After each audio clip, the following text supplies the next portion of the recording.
అందరికీ నమస్కారం. నా పేరు కిరణ్మయి, నేను మండలి వ్యవసాయ అధికారిని. సో ముందుగా మనము వరిలో నాటేసేటప్పుడు తీసుకోవాల్సిన జాగ్రత్తల గురించి మాట్లాడుతున్నాము. ఇప్పుడు మీరు నాటేసేటప్పుడే మన అలివేస్ కాలిబాటలు తీసుకోవాలి.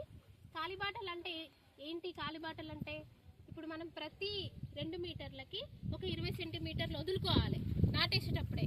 యాక్చువల్లీ మీరు తాడు పట్టుకొని నాటేస్తే ఈజీ ఉంటుంది. అంటే ఇటు ఈ ఒడ్డుకొకరు ఆ ఒడ్డుకొకరు ఇట్లా తాడు పట్టుకుంటే ఆ గ్యాప్లోనే మనము నారు కనుక వేసుకుంటే ఇటు ఇంకో 20 సెంటీమీటర్లు మనము వదులుకోవాలి.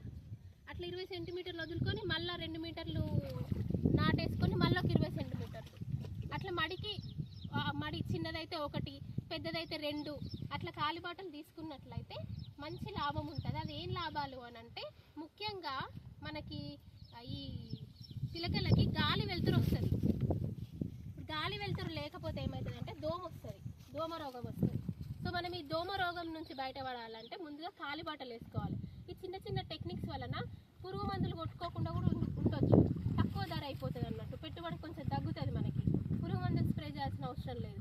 మళ్ళీ ఇంకేదన్నా వేరే రోగం వచ్చినప్పుడు, లేకపోతే ఇక్కడ మచ్చలు వస్తాయి, ఆకు మీద మచ్చలు వచ్చినప్పుడు, లేకపోతే మనకి ఎరువులు వేయడానికైనా ఆ కాలిబాటలలో నడుచుకుంటూ పోయి మంచిగా ఎరువులు వేసుకోవచ్చు, పురుగు మందులు స్ప్రే చేసుకోవచ్చు. ఈ కాలిబాట లేకపోతే మనం అటు ఇటు ఇష్టం వచ్చిన నడుచుకుంటూ వెళ్తాం కదా, అట్లా వెళ్ళకుండా ఒకటే దారిలో మనకి ఈజీగా వెళ్ళొచ్చు. మళ్ళీ తొందరగా స్ప్రే చేసుడు అయిపోతుంది అన్నట్టు. గాలి వెలుతురు కోసం, మళ్ళీ పురుగు ఉధృతి తగ్గడం కోసము, అట్లనే ఎరువులైనా పురుగు మందులైనా లేదా కలుపు మందైనా స్ప్రే చేసుకోవడానికైనా మనకి ఈజీ అవుతుంది. కాబట్టి మన మండలంలోని రైతులందరూ కూడా వరిలో నాటేసేటప్పుడే కాలిబాటలు తీసుకోవాల్సిందిగా మేము వ్యవసాయ శాఖ తరపు నుంచి విజ్ఞప్తి చేస్తున్నాం.